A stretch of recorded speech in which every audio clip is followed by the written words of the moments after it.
It's March 13th, which means there's 18 days left in the month, why this sounds like the perfect opportunity for a belated March TBR. When I pick out books that I want to read for a particular month, I almost always choose about double the amount of books that I typically read, sometimes like over 10 a month, and I read up to 5, I would say. So instead of that bloated version of a TBR, I am really honing in on the 3 books that I want to finish before the end of the month. First up, this is the last month for completing books for the R Fantasy bingo board on Reddit. It runs from April 1st till the end of March the following year. So that means that soon we're going to be ramping up for a new bingo board, but also that means that I have 2 more squares that I need to address. The prompt for this first one is to read a past R Fantasy book club pick. And this really could have been, there's so many good books on their list of books that have been featured in a book club. The hard mode for this one would be to participate in the book club discussion as it's happening, which did not happen, obviously. The book that I'm hoping to get to this month, which I mentioned before, is Someone You Can Build a Nest In by John Wiswell. When I read the first chapter of this book, I gave it a 10 out of 10, and I would have continued reading it because I really enjoyed it. The first chapter feels very atmospheric immediately, and I really enjoyed that, but I didn't jump onto it because at the time I was already well into the Helm of Midnight, and I wasn't sure that I could separate the dark fantasy worlds, even though they're very different. This one is advertised as a monster romance, so I just did sci-fi romance, so perfect timing to continue the romance trend for me, I guess. The last square that I need to address is to read a book that was published in the 1990s, and for the hard mode, it is that the author has published something in the last 5 years. So this square I've actually been working on for a little while. When did I start it? February 10th. For that one, I decided to go with Garth Nix's Sabriel, or in the audiobook, the narrator says Sabriel, but to me, it's Sabriel. I don't know. That's how I would pronounce it. I started this one on February 10th, so it's definitely been over a month since I've been reading it. I've been putting it down a lot, trying to make progress in The Helm of Midnight, which is another fantasy book I was reading at the same time with this one, but the worlds are so different, it wasn't as big of a problem to keep them separate. This one has turned out to be, in a very short summary, necromancer adventures. Lastly, I am participating in the Adventures in Aeldia 2025 year-long readathon that's hosted by G over at Book Roast. The path I've taken so far is I decided to start at 1B, which the prompt for that one was to choose a book that was published in 2024. This one was intended to be one of the easiest prompts possible, and so I ended up reading Service Model by Adrian Tchaikovsky.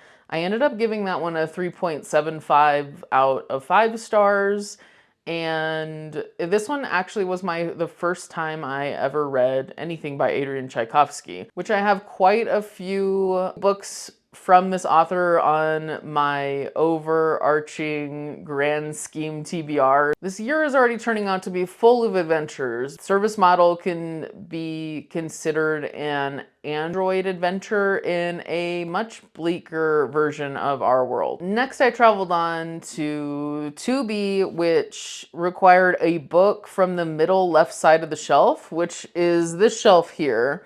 At the time, I only had this shelf all the way across, so it had to be from the middle. On this shelf, I order my books by alphabetical order based off of the title of the book, and at the time, I had Garlic and the Vampire by Bree Paulson on my shelf. That one could be described as vegetables v vampire, that's all. That one I ended up giving a 3 out of 5. It was a cute graphic novel, but maybe just a little too cozy for my taste. And finally, we get to this month, the first time where we get to choose which direction to go. I know that I generally want to go to that southwest area. I don't remember what it's called. But there are two paths to get to it. I can just stay in that area, or we could go up through like the green wilderness and then loop back down to that area. So that is what, best of both worlds. So we're gonna go north, and that is heading from 2B to 3A. Prompt for that one is to find a recommendation online from someone you've not spoken to. So for this one, I'm gonna go with Parasite by Mira Grant. I saw this one recently. It was published, what, in 2013? So it's been out for a while. I've never heard of it. I saw it recently in a Wicked reading vlog, and it was recommended for people that liked The Girl with All the Gifts by M.R. Carey, which that is one of the few books that I have not given 5 stars, but I think about regularly. I really, really like that book, so I think I'm really gonna like this one if that comparison is at all accurate. The only downside to trying to read this one in 18 days is that it is 502 pages long, which will be good for my story graphs, end of the year, end of the month summaries, because I have yet to read a book over 500 pages this year. So it would be good for that, but these books tend to, like, anything longer than 300 pages tends to take me over 2 months to complete.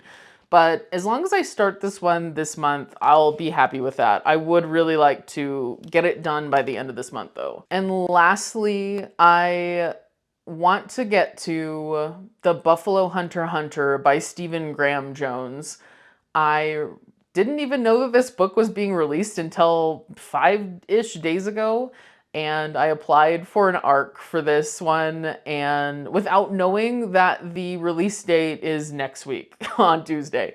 So I was granted an ARC copy of this, which is good actually, because I didn't know about this book. I am like the 16th person in line at my library, which means I wouldn't see that book for probably a year. The Buffalo Hunter will actually be my first Stephen Graham Jones book. I have been wanting to read Stephen Graham Jones for a long time. I even have some books on my bookshelf that need to be read. There was just something special that spoke to me in particular about this title that made me so excited to read this one. As an Indigenous person, I am sad to say that I haven't ever intentionally sought out reading authors with similar backgrounds, so this is going to be my first step in that direction, which I'm excited about. The Buffalo Hunter can be boiled down to one rambly sentence as a historical vampire